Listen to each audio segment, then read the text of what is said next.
Galerinha, vamos que vamos, vamos que vamos. Retornamos com gestão de pessoas para vocês, meus queridos técnicos em recursos humanos. Vamos que vamos, galera. Quero saber se vocês ainda estão aí, porque o conteúdo de hoje, olha o conteúdo aí, planejamento estratégico. Já de cara, a primeira aula já fomos ativando o cerebelo de vocês aí e vocês já começando a desenvolver algumas respostas rápidas. Planejamento estratégico focado em gestão de pessoas. Nós terminamos falando na primeira aula sobre comprometimento, né? E aí existem outras vertentes de comprometimento. A vertente sociológica, gente, é claro que foca em quê? Nos hábitos da sociedade que vão para dentro da organização. A forma de você trabalhar essa dominação interna e a relação de poder dentro da organização, ela também é transferida para a sociedade. É claro que você, normalmente, se mantém por um salário, e o salário ele é fixo. Você está ali por suas competências e tendo que gerar resultados. Mas entenda que o fator social ele é muito importante porque isso vai ser replicado na sociedade. O fator social. E é claro que, em algumas situações, a coerção, e é por isso que a gente falou da questão do medo, ela causa um estresse muito grande. Chega a ser caracterizado como um assédio moral. E aí, é aí que você entra com todo um contexto de análise até onde isso é uma forçação de barra, que as pessoas vão fazer só por estarem ali, tendo que receber o seu dinheirinho, ou apenas também condicionadas a uma punição. Pois é. Show, a turma de São Miguel da Baixa Grande dizendo que está aí, hein? Que está aí juntinho. Pois é. Eu quero saber os outros também. Pessoal também de Prato do Piauí. Pessoal de Porto do Piauí. Pessoal de Patos do Piauí. De Manuel Emílio, Juazeiro do Piauí. Curral Novo. Beirute do Lopes. Eu quero vocês todo mundo juntinho. Pessoal também aqui do YouTube. Eu quero essa galerazinha. Cadê a Paloma? Cadê o resto da galera? Vamos que vamos, minha gente. Pois é. E aí, este comprometimento, ele até conectado com o afiliativo, por exemplo, que estabelece aquela sensação do colaborador estar pertencendo à organização, de um vínculo, ele ser parte da organização, e porque ali ele vai crescer e estabelecer a sua função na sociedade, também está vinculada a outro comprometimento, que é o afiliativo. O afiliativo, gente, ele se assemelha ao comprometimento afetivo, na sua perspectiva de estar ali sempre envolvendo emoções e ligado também à identificação da razão de ser da empresa, dos princípios da empresa, das crenças que foram estabelecidas pelaquela organização. Só que tem um porém na história aí. O que acontece? Os comprometimentos param por aí? Não. Eu tenho essa conexão com os outros comprometimentos para entender o seguinte, que existe um vínculo muito forte, e esse vínculo forte, esta aliança feita, é por meio do comprometimento organizacional. Você tem o comprometimento tridimensional, que nós colocamos aqui, que você já viu, colocamos na primeira aula, o afetivo, o instrumental e o normativo, e o sociológico e o afetivo. O sociológico, num contexto de saber entender um pouquinho o que é que a sociedade passa como um comportamento aceitável para quem está dentro da organização. As abordagens, gente, elas têm motivadores e condutores. Quando a gente coloca na perspectiva, por exemplo, instrumental, relacionamos o custo e benefício, e esse custo-benefício geralmente está ligado ao financeiro. Por exemplo, a pessoa não sai da empresa porque ela sabe que ela vai ficar sem receber.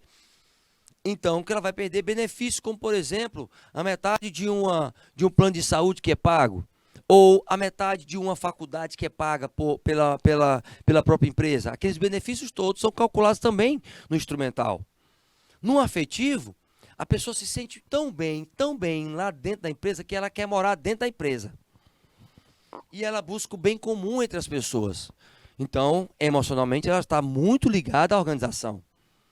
Com exageros, a gente já sabe, né? Tem os exageros, e os exageros, eles vão repercutir também de forma negativa. Agora, socialmente falando, a relação de subordinação e dominação, ela sempre vai existir. O que ela não pode é ser explorada de forma negativa. A forma negativa desta questão aí, ela é importante ser enfatizada. E aí eu quero colocar a seguinte situação para vocês. Pedir para a minha querida diretora compartilhar a tela. Olha só. Quando a gente fala a questão sociológica, há muitos comportamentos, né? A questão voltada principalmente para essa situação de subordinação, de dominação. Por quê? Porque a dominação por parte dos chefes dentro das empresas, elas provocam N situações nos seus colaboradores, nas suas equipes. O que a gente vê hoje em dia dentro do mercado? Existem posturas de alguns chefes que não são posturas profissionais, éticas, que querem mostrar a sua dominação. A dominação, exageradamente, ela chegando a ser um assédio, de querer ter vantagem em cima daquela posição que eles têm. Como assim, professor? Além de exigir o comprometimento organizacional que seja inserido dentro do planejamento estratégico da empresa, estes chefes, eles costumam a provocar os colaboradores, a xingar os colaboradores, a fazer com que eles passem por situações de vexame. Por exemplo, quando eu tenho um chefe que ele passa muita tarefa especificamente só para um funcionário, independente se ele vai ter competência ou não para executar, porque quem está responsável pelo cargo, ele sabe, ou pelo menos tem que saber, se a pessoa tem competência ou não para executar aquela atividade. Se ela passa, ela tem duas intenções, ela pode ter duas intenções. Se ela passa uma atividade para uma pessoa que ela sabe que não tem competência, das duas, uma. Ou ela quer forçar com que aquela pessoa se estresse e peça para sair, ou ela quer fazer com que aquela pessoa amadureça e ela possa crescer, mas isso de forma ponderada. Então, é uma linha muito tênue em relação a isso. Por que eu coloco isso para vocês? Porque, por exemplo, tem chefes que fazem alimentar, por exemplo, fofocas entre os colegas. Fala mal de um colega para o outro, ou diz que o outro foi lá falar mal do outro para ele. Entendeu? Tem chefes que adoram, por exemplo, aquelas pessoas que ficam chamado puxa-saco, né? Que fica lá, olha, se for espirrar, saúde, entendeu? Cuidado para não cair e não sei o que e tal. Aquele negócio tão alimentado de forma negativa. Sabe por quê? Porque o puxa-saco, gente, ele só existe porque existe o chefe que valoriza o puxa-saco. É o chefe que alimenta os puxa-sacos. Entendeu? Porque o líder, por exemplo, o líder ele não gosta de puxa-saco. Ele reconhece a pessoa, ele valoriza a pessoa, ele quer que a pessoa cresça, mas ele sabe quando a pessoa está fazendo ali uma média com ela. Ele sabe quando a pessoa ali está realmente trabalhando a validade, né? Meu chefe é muito competente, ou meu líder é muito competente e tal. Tá, mas eu quero ser competente gerando resultados. Então o líder ele já pode cortar ali na própria comunicação. É bem diferente do chefe, que o chefe recebe um elogio, aí ele puxa o ar, aí ele se incha todo, aí fica naquela questão da vaidade, do ego e não sei o quê, entendeu? Quer dizer, isso aí gera um outro tipo de comprometimento, um comprometimento afetivo condicionado e principalmente que trabalha a vaidade. É claro que tem pessoas assim, vocês vão encontrar no mercado, com certeza? Sim, vocês vão encontrar. Essa relação de dominação e subordinação, ela às vezes se extrapola para a sociedade, por isso que é sociológico também, porque você estuda a sociedade aí, e este âmbito é importante você entender.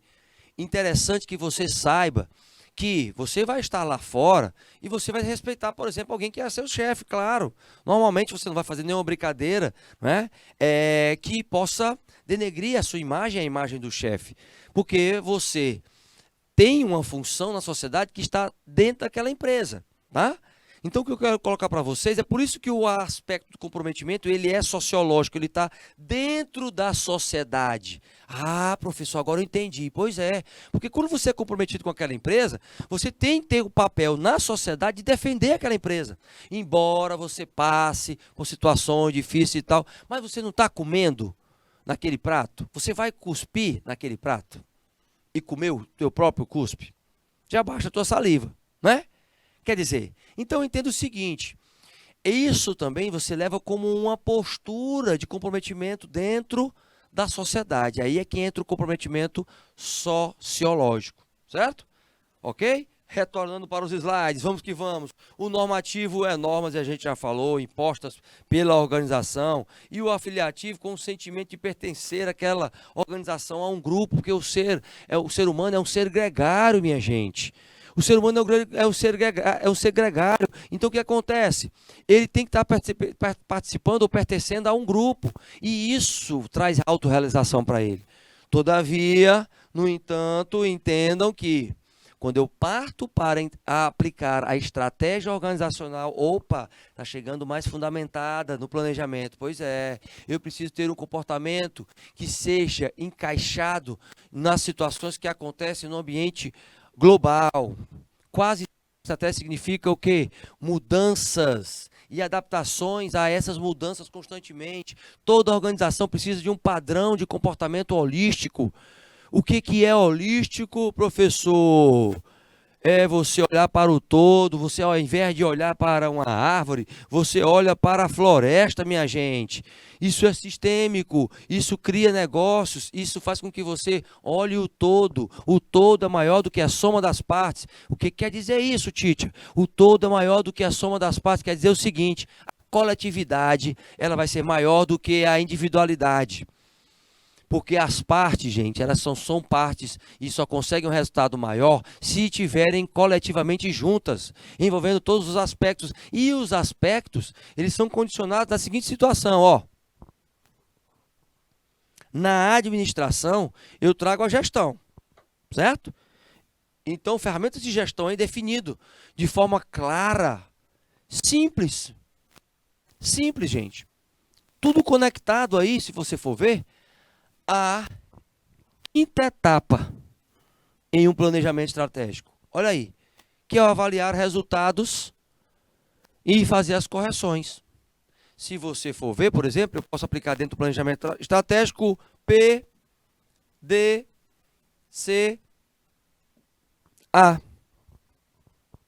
Eu defino o que eu vou desenvolver com a minha missão, a razão de ser, no planejamento, no plan. No D, que representa o do, que é de execução, eu vou definir a minha projeção de futuro, porque eu estou falando de visão, né? No 2, em relação aos objetivos. Ser referência, atingir, que tipo de objetivos? Quando eu vou para o checklist, verificar o que eu estou executando, eu vou formular estratégias para atingir esses objetivos. Então, através do checklist, posso implantar outra ferramenta, posso implantar uma metodologia, aplicar alguns instrumentos, tá? Quando eu verifico essa aplicação, eu estou implementando, agindo em uma ação que, consequentemente, vai estar ligada a uma ação de estar avaliando o que eu estou fazendo e executando. E aí, se eu faço as correções, automaticamente eu volto tudo para o 1. E posso até revisar cada etapa deste planejamento estratégico, até entender que a implementação, ela vai ser uma mão que vai e que volta. Então, eu estou administrando um planejamento estruturado. Eita, professor, Aí eu vou colocar para vocês, ó. Olha bem para essa etapazinha aí, porque a gente vai ter perguntas sobre elas, tá? Eu quero colocar para vocês o seguinte, tá? Então vamos na definição de definir esta missão. O que seria a missão dentro do planejamento, especificamente? O que seria? Eu tenho que saber a razão, lembre-se disso, a razão de ser da organização. No planejar, o planejamento, meus queridos, ele vai ter que existir sempre dentro da gestão de pessoas. Por quê? Porque ele vai te dar o norte. Opa! Então isso quer dizer o quê, minha diretora? Isso quer dizer que sem planejamento eu não chego a lugar nenhum. É aí que essas etapas você precisa ter o discernimento de saber o seguinte, tá? Primeira coisa. O planejamento, gente, ele é um processo sistêmico. Você está vendo aí, ó, que eu coloquei o PDCA e eu estabeleci uma sistemática onde, quando ele chega na segunda etapa, aliás, quando chega na quinta etapa, ele retorna para a primeira. Mas a quinta etapa também é responsável por revisar a segunda, a terceira e a quarta. Isso é que dá o teor de sistêmico, porque permite o quê? Definir melhor qual é o caminho que pode ser ajustado pela organização.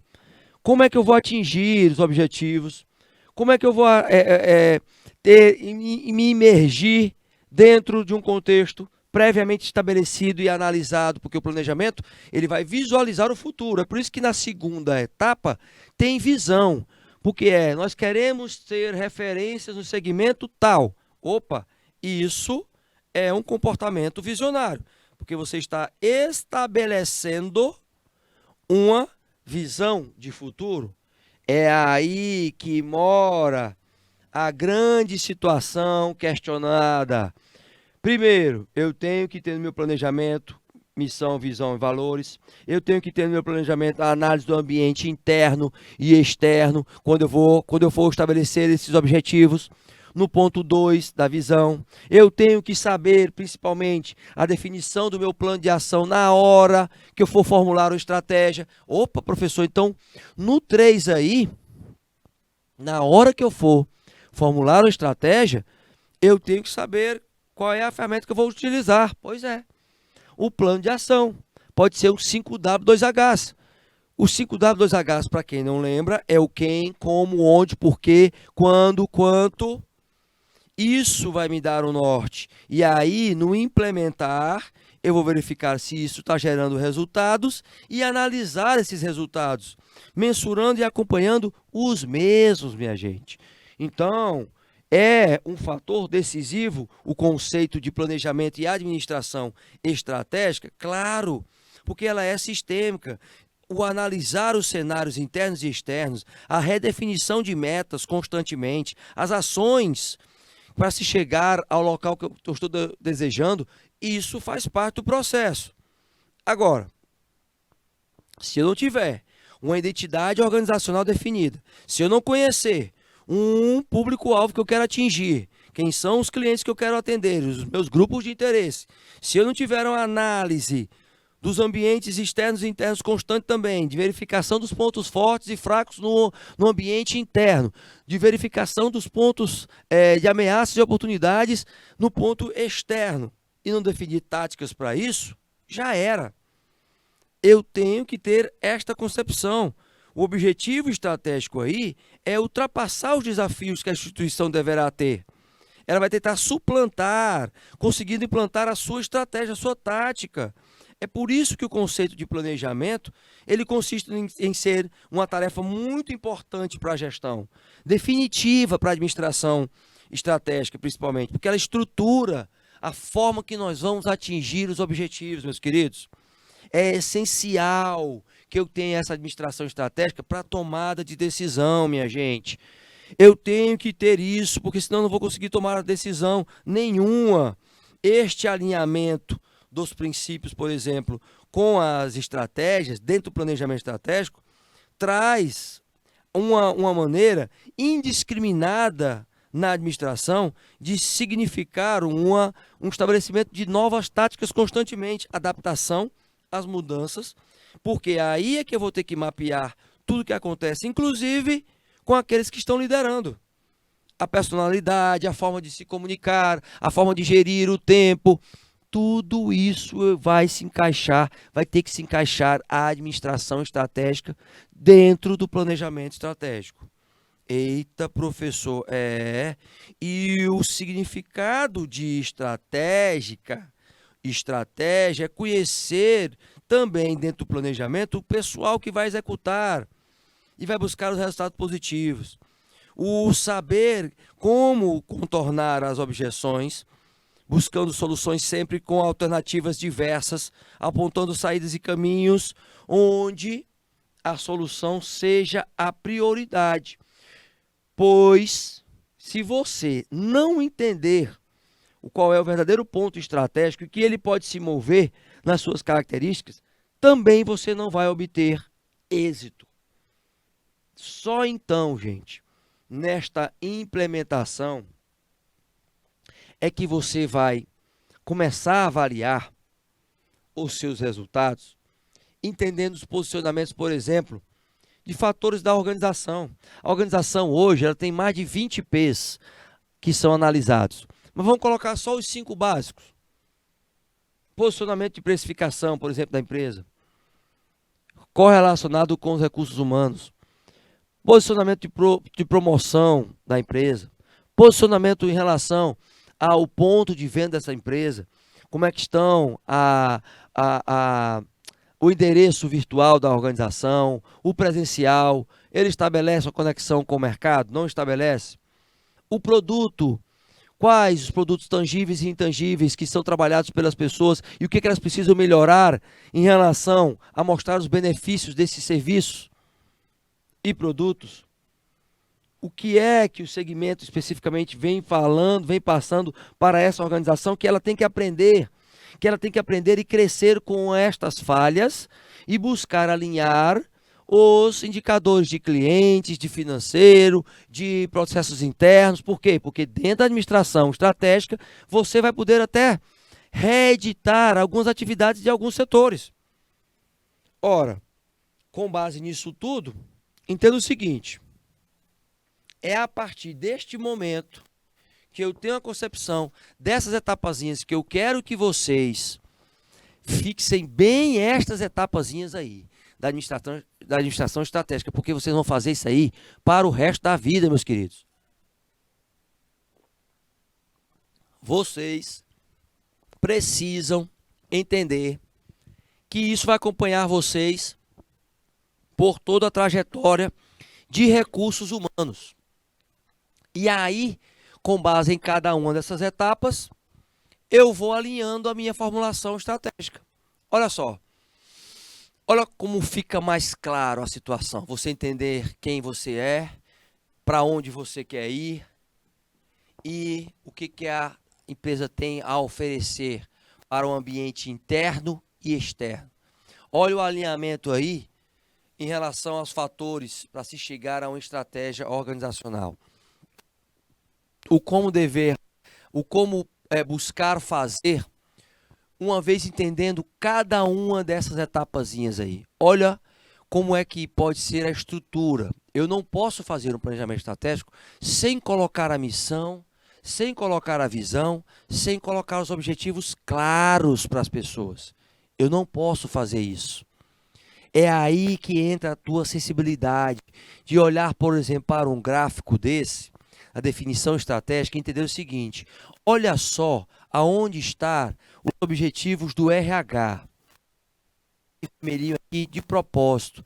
Olha só as ações que nós precisamos realizar entre avaliar o que eu tenho de recurso e prever a necessidade dos recursos humanos internos. Eu tenho que estar comparando os indicadores constantemente para depois avançar no desenvolvimento dessas pessoas.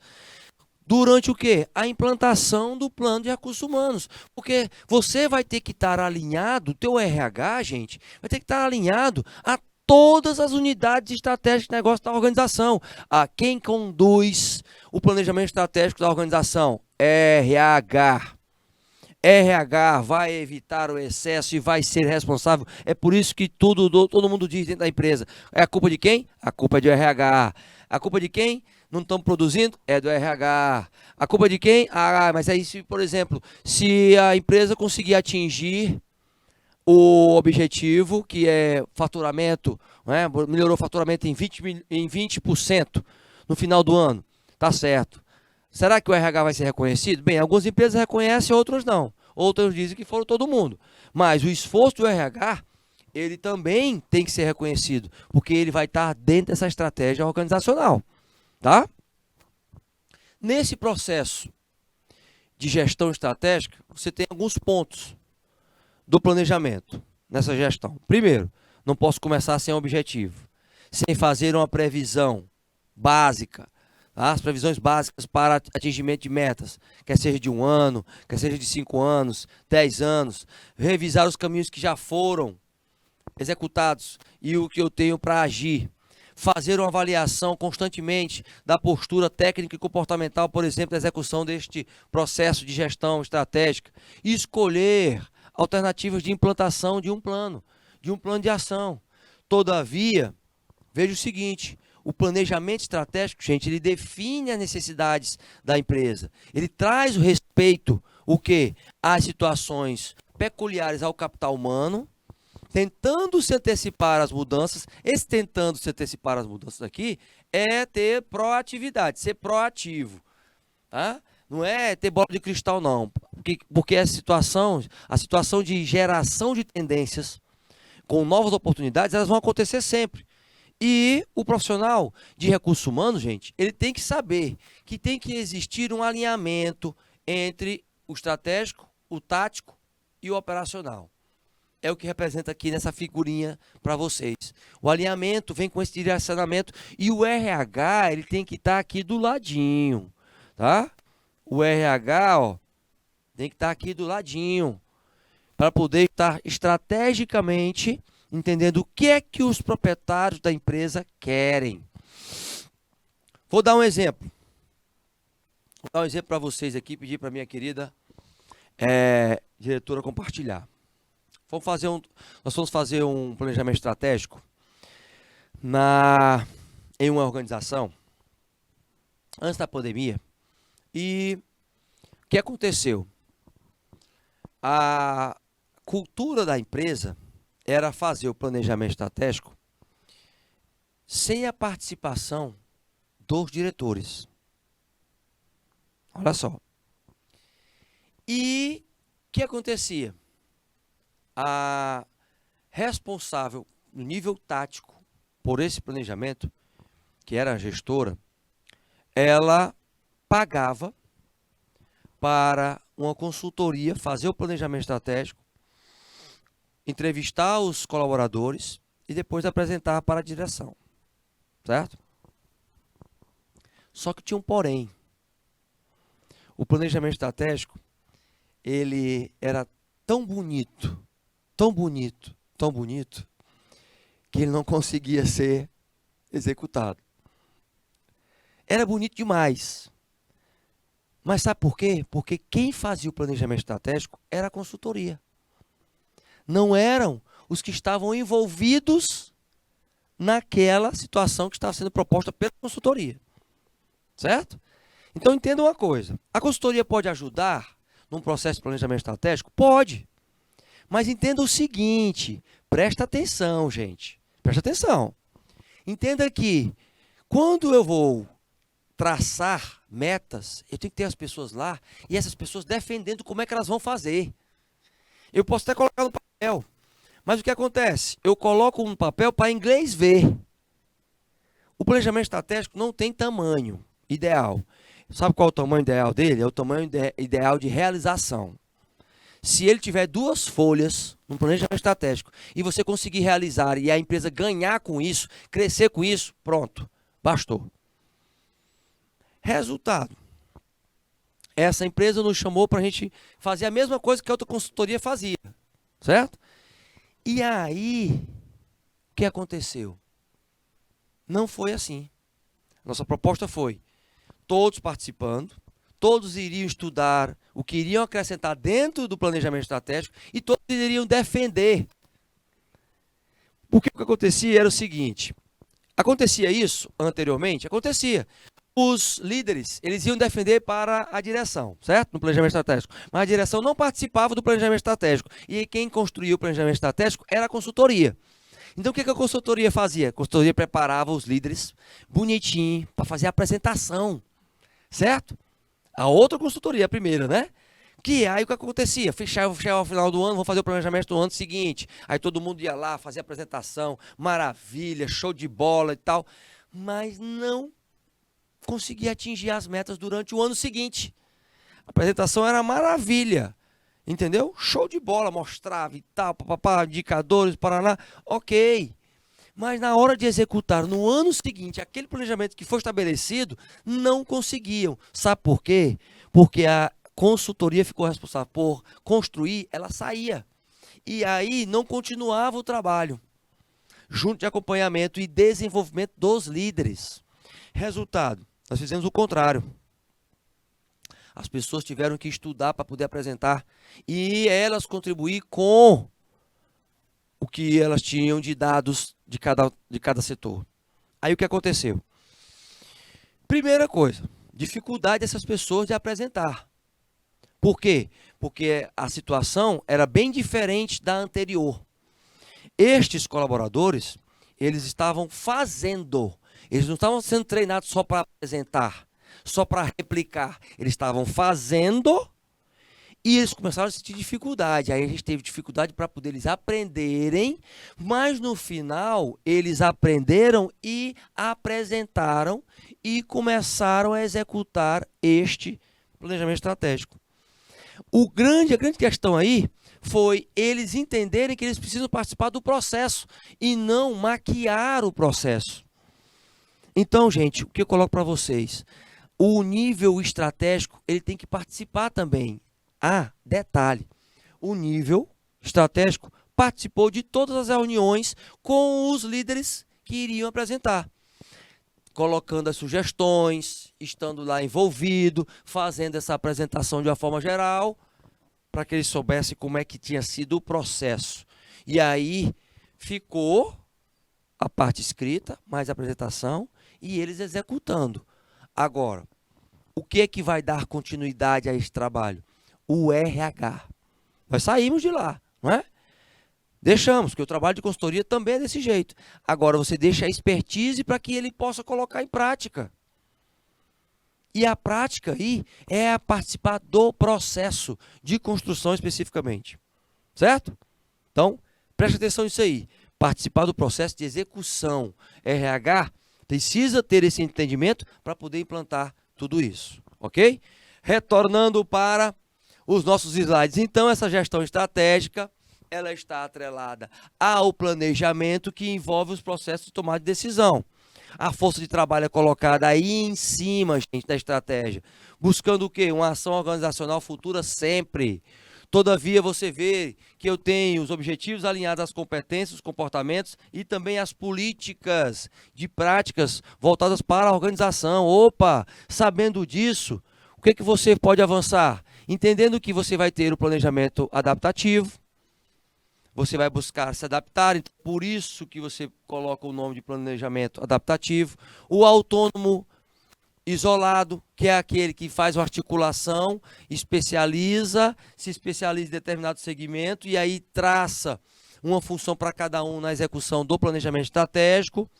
Você vai ter também modelos de planejamento de RH, onde estes modelos vão buscar a adaptação, vão trabalhar o contexto de integração e o contexto de se concentrar nas melhores práticas do segmento do RH. É aí, meus queridos, que vocês também podem avançar e entender que o planejamento estratégico organizacional, ele tem uma mão que vai e vem com relação às pessoas. Então, tudo precisa estar alinhado, de visão, objetivos, a análise, a implementação, a forma estratégica com a gestão de pessoas. Tudo precisa ser alinhado com gestão de gente, para gente, com gente. E é aí que entra e mora o perigo, porque eu vou ter alguns modelos. Olha só, o baseado na procura estimada do produto. Eu vou relacionar um número de pessoas onde o volume de procura do produto vai ser o foco do meu planejamento. Então, vai ter grande influência da produtividade, da tecnologia, de fatores externos e internos, dos stakeholders de uma forma geral, mas ele nem se compara com, por exemplo, um modelo baseado em segmentos de cargos, onde eu tenho um fator que o diferencial vai ser o quê? Vai ser você verificar as limitações de cada um dos cargos na contribuição de novos produtos, porque você vai estar relacionando o planejamento de recursos humanos sempre com produto, com promoção, com precificação, com a adequação do ponto de venda desse produto e com as pessoas. Todavia, entenda que eu vou ter um outro modelo que é o de substituição. Substituição dos postos chaves, de uma espécie de reagearia, a pessoa certa no lugar certo, fazendo a coisa certa. Então eu tenho que revisar constantemente o organograma da organização, entendendo que cada funcionário ele vai ser classificado em 3 alternativas. E esse funcionário, ele pode ser aquele que está pronto para uma promoção imediata, ele pode ser aquele funcionário que requer maior experiência para o cargo, então ele vai ter que aguardar. Ele vai ter aquele cargo que o funcionário vai ser o substituto, mas que vai estar se preparando para substituir aquele outro colaborador, e isso vai ter que ser inserido dentro do planejamento de RH, porque isso vai repercutir na organização como um todo. Eu vou ter um modelo baseado no fluxo de pessoal, onde eu vou estar analisando a rotatividade das pessoas que foram promovidas ou não. Eu vou ter o planejamento com um modelo limitado apenas ao quantitativo, onde os números vão estar imperando, principalmente mencionar indicadores com relação às mudanças tecnológicas, e aí vai me respaldar, principalmente para tomar decisões que sejam mais assertivas e que possam fazer com que tragam mais lucro para a organização. É então que eu analiso o seguinte: em toda estratégia de planejamento, eu vou ter alguns perfis. A conservadora defensiva, o nome já está dizendo, o foco é analisar cuidadosamente todos os assuntos que vão ser selecionados, inclusive a admissão de pessoas também que vão ser treinadas, se nós precisamos investir naquelas pessoas ou não. Uma proposta mais ofensiva, onde você vai querer que pessoas se desenvolvam e essas pessoas que se tornarem talentos, elas sejam mantidas dentro da organização. Por outro lado, você vai ter que equilibrar as duas estratégias, tanto defensiva, conservadora, como a ofensiva, numa situação de encaixar a inovação e verificar que pessoas precisam ser dispensadas, quais pessoas vão se manter, quais tipos de benefícios eles vão ser contemplados. Se a educação corporativa ela vai ter também uma parte significativa dentro dessa estratégia de planejamento, ou seja, vários fatores, meus queridos, vários fatores que vocês precisam estar analisando. Porém, entendendo que nesse planejamento, o comprometimento, ele vai ser importante. A análise do baixo comprometimento vai ser importante. E a gente já falou muito de comprometimento, né? Eu preciso de comprometimento nesse planejamento. Ok. Para isso eu vou ter que ter uma estruturazinha aí, ó. Tá? Uma estrutura de quê? De controle, de análise do comprometimento. Saber estruturalmente quem está participando, quem produz mais, como é que eu vou organizar o trabalho dentro da empresa, como é que ele está sendo realizado por meio de avaliações e como é que eu vou ter um controle sem exagerar, sem ser agressivo demais. E é essa situação que eu quero que vocês comecem a visualizar. Vejam que as relações de trabalho vão ser avaliadas também no planejamento estratégico.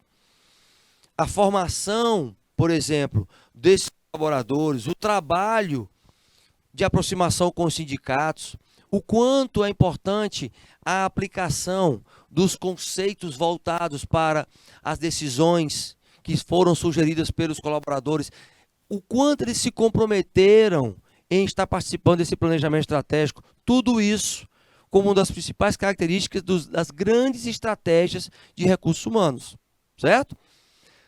Contudo, as políticas que vão ser adotadas vão ter que estar dentro do planejamento? Sim.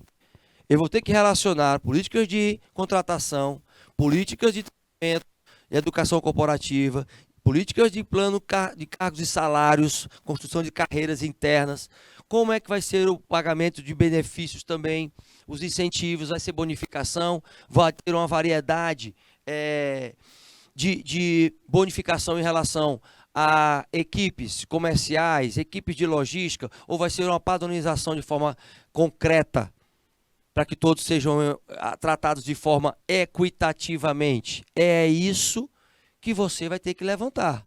Então, professor, quer dizer que o planejamento estratégico não é coisa pouca, não. Não é coisa pouca. E é por isso que ele tem que ser feito antes do final do ano. Geralmente as empresas começam a estabelecer o seu planejamento estratégico em novembro, em outubro, em novembro.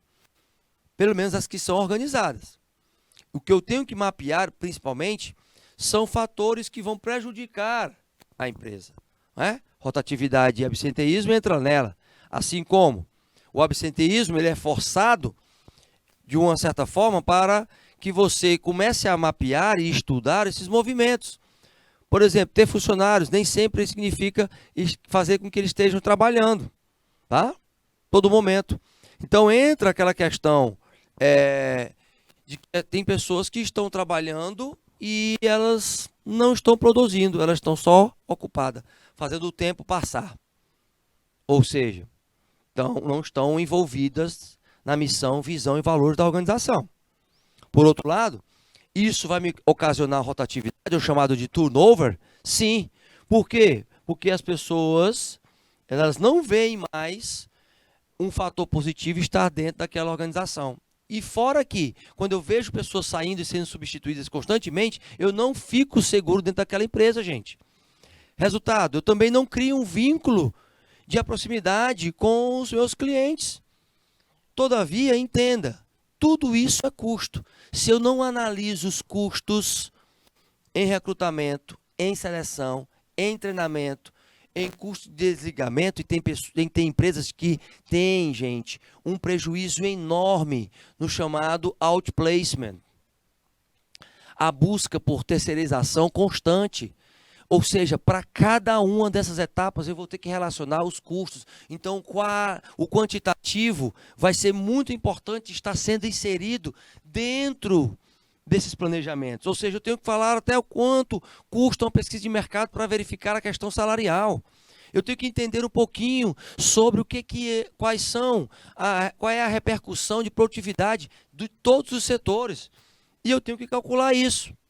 Resultado, você tem que entender que, por exemplo, no nosso praticar aí, ó, o que nós temos aí? Duas perguntinhas para vocês.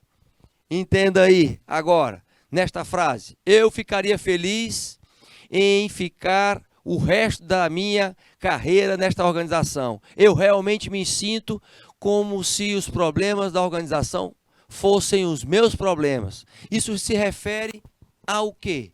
Ao afetivo. E na segunda, a conciliação dos interesses dos indivíduos e das organizações geram conflitos e reduz a produtividade da empresa. Isso é certo ou errado? E aí, gente?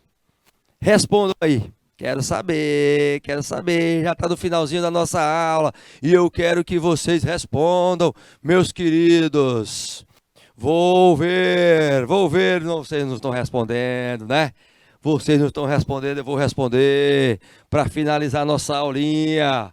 Qual é a resposta? Qual é, minha diretora? Qual é a resposta? Da primeira? A primeira está dizendo que é certa e a segunda, minha diretora? Está errado? Então vamos ver. Primeira certa, ela acertou, é afetivo mesmo. E a segunda errado, olha só que maravilha, minha gente. Agora vocês estão colocando aí, né? Eu estou encerrando aqui, vocês estão colocando aí, né? Vocês prestem atenção. Show de bola, minha gente. Vamos encerrar nossa aulinha. Que Deus abençoe a todos, tá? Fica com ele, porque o professor foi.